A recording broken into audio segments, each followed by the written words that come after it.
Num derby, então... Eu não me lembro de uma supremacia tão grande do Palmeiras em relação ao Corinthians. E hoje tem que ganhar de qualquer jeito mesmo. Todo momento afundar o Corinthians, em qualquer situação. Já do outro lado...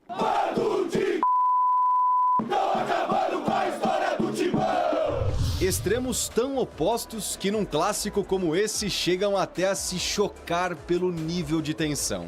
A organizada Alviverde provocou.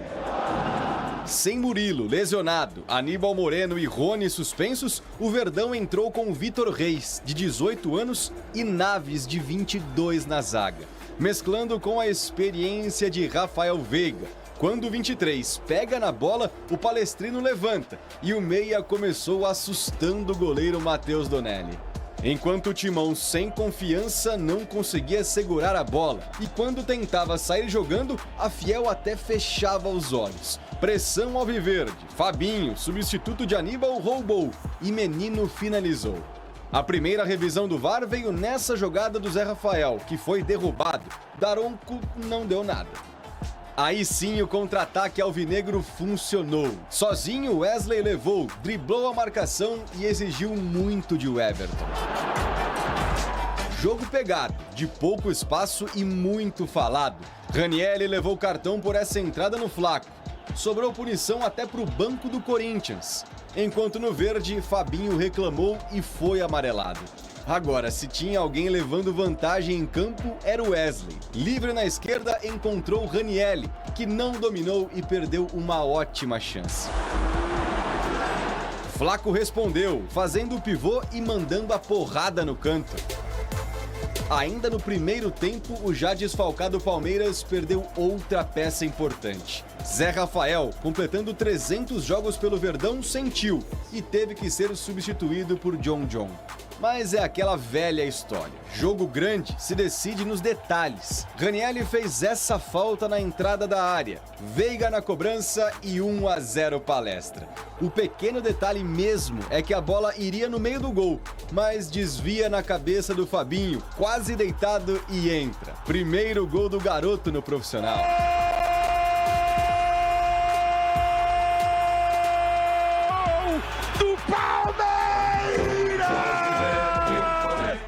Agachei mesmo pra sair da bola e ele acertar no gol. Acabou acertando na minha cabeça e deu certo. Ontem no treino batemos 20 vezes aquele lance. O Fabinho baixar a cabeça para o Veiga acertar na cabeça do Fabinho para a bola entrar.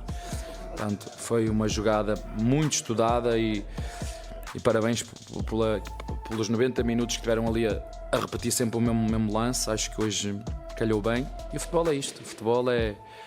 Às vezes quando eu falo que é preciso ter sorte, alguns de vocês... Claro que é preciso ter trabalho, claro que é preciso ter competência, claro, mas também é preciso ter sorte. Hugo teve a chance de empatar cara a cara e conseguiu chutar para fora. Então a torcida subiu o volume e na cobrança de escanteio, Vitor Reis. O menino de 18 anos, estreando como titular no time de cima, ampliou o placar. 2-0 no Allianz. Este é um moleque que tem muito potencial, deixem-no estar aí. É ótimo nós termos esta solução dentro destes zagueiros. Os nossos zagueiros o Gomes tem que abrir o olho, o Murilo igual, porque apesar de ser moleques, querem todos jogar e isso é bom para nós. O detalhe, e isso é importante e determinante no jogo de futebol, a bola parada, 2 gols de bola parada, o adversário acaba por fazer 2 gols, mas acho que o resultado, na minha opinião, na minha visão, não mostra aquilo que foi os 90 minutos. Derby que é derby tem confusão. Garro se estranhou com Estevão e Veiga chegou para acabar com a treta. Depois de muitos empurrões, o camisa 23 foi expulso e saiu aplaudido. É clima de jogo, o derby, todo mundo ali vai estar com a cabeça quente ali na hora, mas depois a gente pediu desculpa e vida que segue.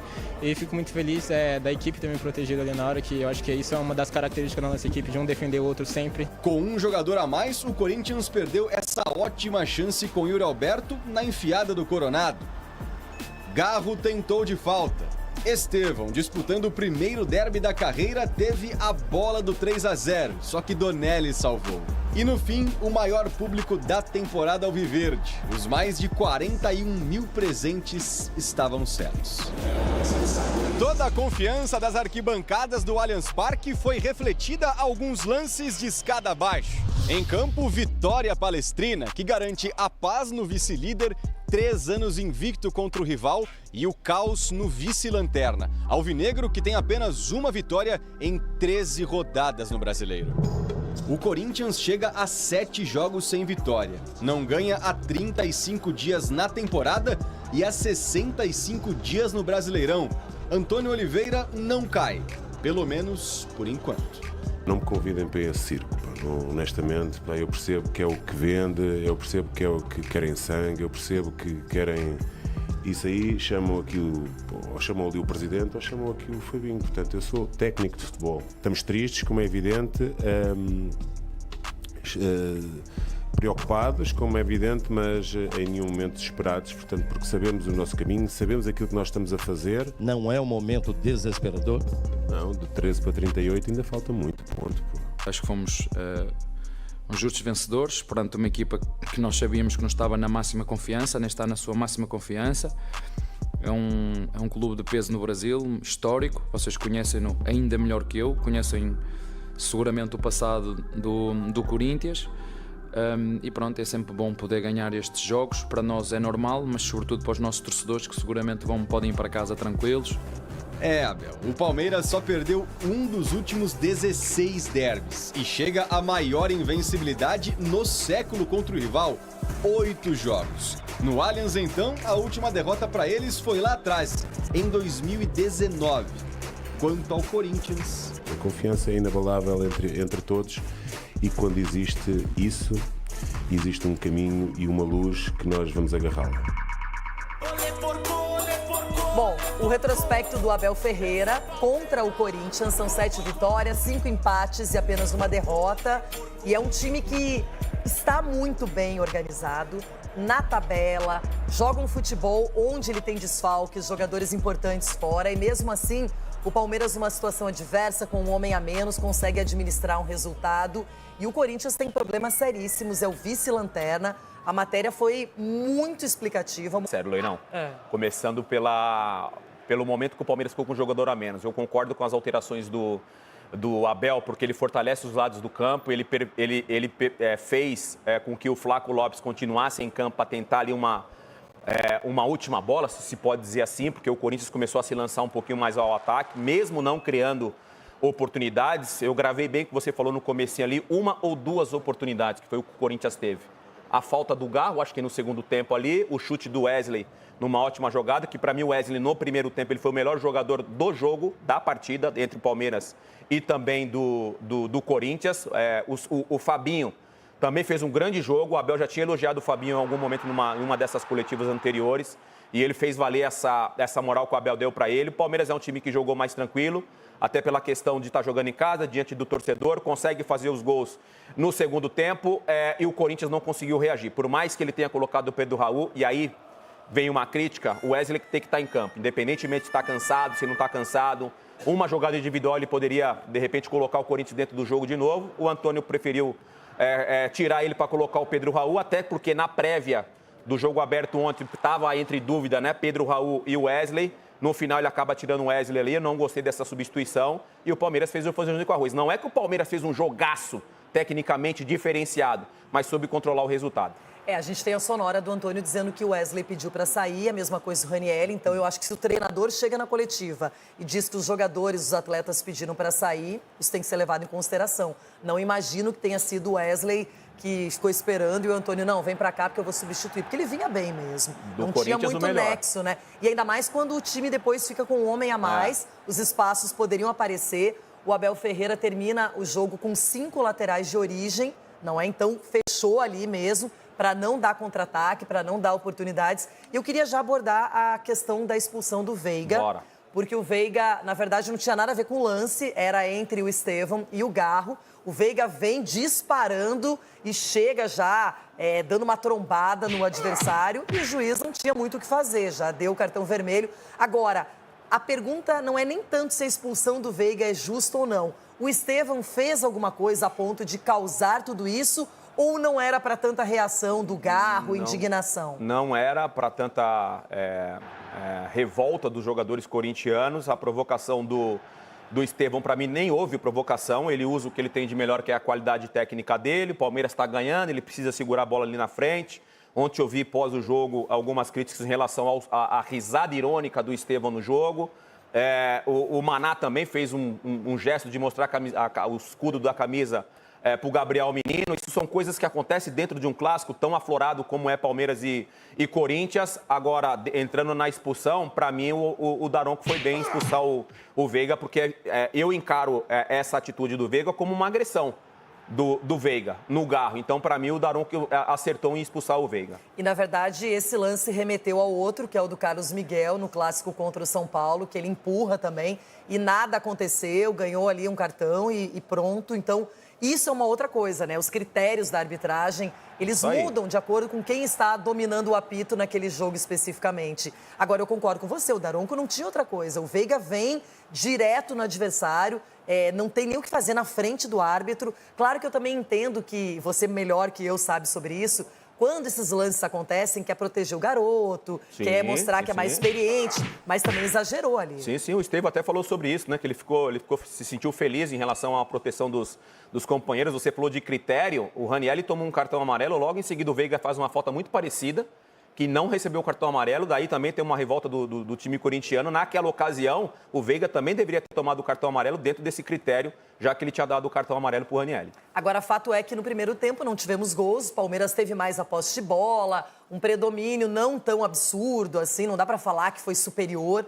O Corinthians, chegou uma vez com o Wesley, não tomou gols do Palmeiras, mas eu ainda acho pouco para um time que precisa dar uma resposta. Agora, quero também falar sobre os gols, não é? O primeiro gol, inclusive, uma falta cobrada pelo Veiga, desvia ali na cabeça do Fabinho, que está bem embaixo, não é? Praticamente quase encostando no gramado, sai esse gol. E depois, outra vez, o Veiga cobrando um escanteio. E aí a estrela de um menino, 18 anos, o Vitor Reis. Eu falei para o Charles, nosso diretor, hoje na redação, que, somando as idades, tem 22 anos o Naves e 18 o Vitor Reis, são 40 anos. E aí comparei, por exemplo, o Felipe Melo tem 41 anos. O Jeromel do Grêmio está fazendo 39 anos. O Thiago Silva vai fazer 40 anos. 40. Então, quando a gente começa a pensar em zagueiros experientes, que já tem uma rodagem no futebol, eu fico olhando com bons olhos para uma dupla de zaga que estava na fogueira no principal clássico paulista e que se encontra e que faz bonito as antecipações, não é? Quando precisa, estava lá bem posicionada a dupla. Então, o Abel, até nisso, ele poderia ter improvisado o Marcos Rocha, o Piquerez na zaga. Não, ele colocou zagueiros de ofícios, jovens e promissores. E quando acontece essa oportunidade é porque no dia a dia os meninos estão correspondendo. Os meninos estão mostrando para o Abel que tem condições de estar em campo, que tem condições de ser titular em eventuais jogos, que tem condições de fazer sombra para esses jogadores mais experientes, no caso do Murilo, que é o titular, junto com o Gustavo Gomes, que está com a sua seleção, né, a seleção paraguaia. Então isso mostra, né, primeiro a observação do treinador e segundo que os jogadores dão essa resposta, mesmo jovem, dão essa resposta para o Abel ali no dia a dia. Passar agora para vocês que o Palmeiras iniciou contato pela contratação do atacante Gabigol, do Flamengo, que agora está há 6 meses do fim do vínculo no Rio de Janeiro e tem liberação para assinar pré-contrato com outros clubes. Ainda sem proposta formalizada, o clube alviverde aguardou o período permitido para abordar o atleta, porque antes de julho se caracterizaria como assédio, e agora estuda cenários possíveis para contar com o atacante.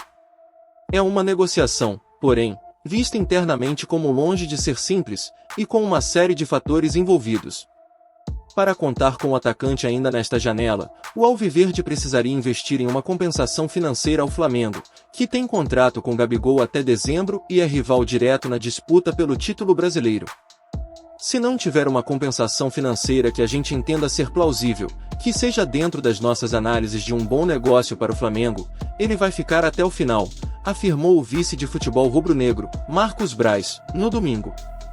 Gabigol está afastado dos jogos desde as declarações do empresário, Júnior Pedroso, sobre a intenção de trabalhar seu futuro fora do Flamengo, porque ele tem 5 jogos na Série A, e há um limite de 7 para poder se transferir a outras equipes. A janela estará aberta até 2 de setembro. O que vocês acham? Deixe sua opinião nos comentários abaixo, deixe o like e até o próximo vídeo.